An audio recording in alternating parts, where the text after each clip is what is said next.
Uminit ang ulo sa nakagitgitan kaya't namaril ang isang senior citizen na motorista sa Tanay Rizal. Dalawa ang sugatan dyan, kabilang po ang isang kritikal.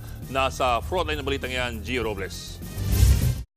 Nakadapa at hindi na nakapalag ang lalaking yan na agad pinusasa ng mga pulis matapos makorner sa isang gasolinahan sa Tanay Rizal nitong linggo. Ang lalaking yan itinuturong na maril sa nakaalitan niyang motorista. Kinilala siyang si Medardo Gatchalian. Bago mahuli, sinubukan pang tumakas ni Gatchalian sakay ng kotse. Pero nahabol siya ng mga otoridad.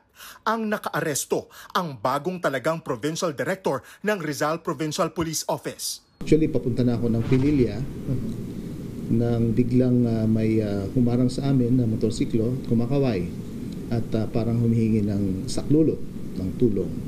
At yun nga, sabi niya, nung huminto kami, meron daw isang barilan doon sa isang kalsada, road rage. Umami naman ang sospek sa pamamaril. Lumalabas na nakagitgitan ng sospek ang isang pick-up driver na nag-ugat sa road rage.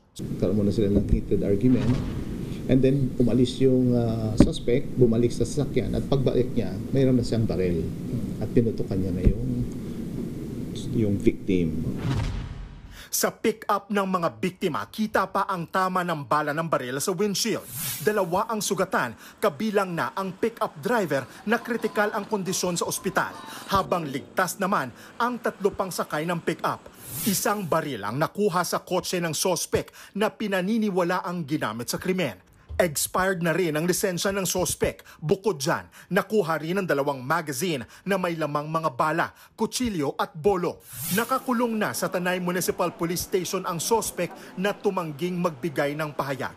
Pero ayon sa mga pulis, hindi lasing o nakadroga ang lalaki. So talagang init ng ulo ang naging dahilan kung bakit niya binanggit.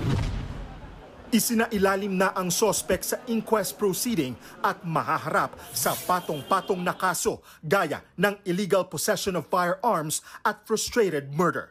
Nagbabalita mula sa Frontline, Gio Robles, News 5. Mga kapatid, Ed Lingaw po, maging maalam at may pakialam sa mga napapanahong balita sa ating bansa.